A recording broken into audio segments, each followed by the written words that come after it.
Wishtree, Chapter 26. Stephen and his mother eventually gave up trying to find the mysterious baby opossum. Samar watched them from her living room window, but she didn't venture out, meaning she didn't go outside. After about an hour, hairy spiders and flashlight woke up and returned on wobbly legs to their den. And that was that, again. Don't worry, I told Bongo. Third time's a charm. What's that supposed to mean? It's just something people say. Charm, Bongo sneered. Did you know that's what people call a bunch of hummingbirds? No, actually. Hummingbirds, which, let's face it, are pretty much just overdressed flies. But a bunch of us crows together, guess what they call us? What? A murder. A murder of crows. Can you believe it? A bunch of trees? You're a grove. A bunch of raccoons? A gaze. Bongo flapped her wings. But crows? We're a murder? Are you quite finished? I asked. Sorry, I'm worried about you, and I get grumpy when I'm worried. Bongo plucked out a piece of new grass and tossed it aside. I have one more plan to get Samar and Stephen talking, I said. How about a plan to get you not turned into a picnic table? I can't control everything in life, Bongo, I said gently. And if I could, what fun would that be? But this little thing, this wish of Samar's, I can make it happen. I hesitated. At least I think I can. I don't understand why this matters so much to you. She reminds me of a little girl I knew a long time ago. You're a Badinsky, said Bongo wearily, but I love you anyway. She looked at me with something like the crow version of a smile, beak open, head cocked, eyes gleaming. So, what's plan number 3? Chapter 27. Once night had fallen, I sent Bongo on her next mission.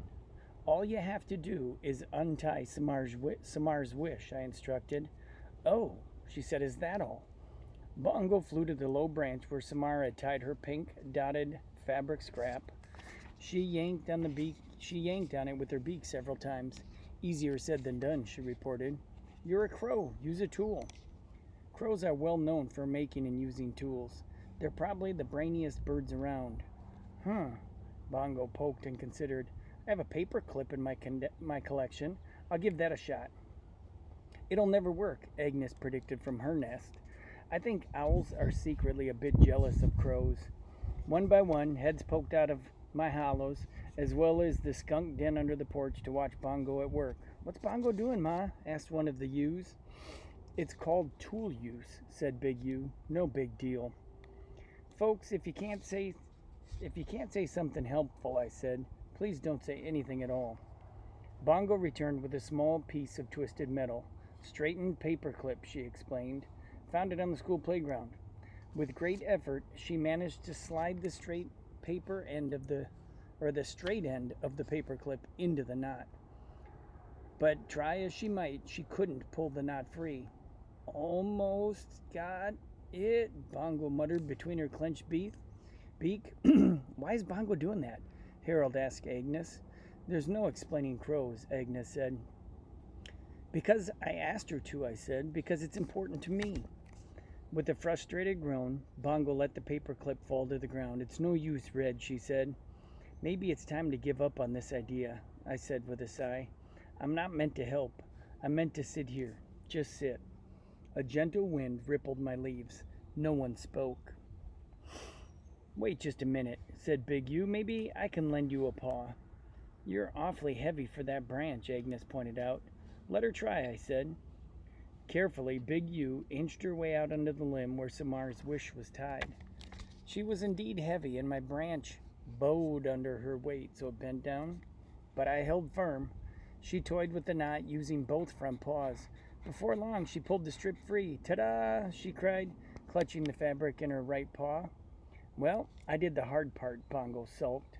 It was a joint effort, I said, teamwork, and much appreciated, both of you. You have the wish, said Agnes. Now what, Red? Now we wait until Samar comes to visit, I said, and then Bongo works her magic. I'm not quite sure what's going to happen here. Chapter 28. The moon bathed us all in cool blue light as we awaited Samar's nightly visit. She came out in her robe and slippers, sitting on her blanket. She waited patiently as the baby scrambled over to see her. Around her neck, she was wearing the beribboned key that Bongo had given her. "Where's my crow friend?" she whispered, as the ewes somersaulted in front of her. She looked up into my branches, and I was glad I'd instructed Bongo to hide on Stephen's roof. Right on schedule, Bongo flew to Stephen's bedroom window. She settled on the sill. Samar's fabric dangled in her beak. Carefully, she tapped on Stephen's window. Nothing happened. I told Bongo to be as quiet as possible. We didn't want Samar to see what we were up to. Tap, tap, tap, louder this time. Still nothing. Stephen apparently was quite a sound sleeper. Bongo looked at me. Her eyes said, "Now what?" She tried again. Tap, tap, tap. Samar started. "What was that?" she asked. Fortunately, Harold distracted her with an attempt to fly into her arm. It was more an awkward hop than flight, and Samar giggled. Good thing, little Harold, I thought. Bongo dropped Samar's wish into the sill. Tap, tap, tap. Nothing. She paced back and forth in front of the window. Then she froze. Her eyes glinted in the moonlight. Bongo leaned close to the glass and performed her very best fire engine siren. By the time Stephen's window flew open, Bongo was already back on the roof, watching her efforts pay off. Stephen peered out. He rubbed his eyes. He noticed the scrap on the sill. Frowning, he held it up, catching the moonlight in order to read the words written on the fabric. He looked down at the lawn. There was Samar looking up at him, surrounded by an odd collection of baby animals. "You rock," said Bongo.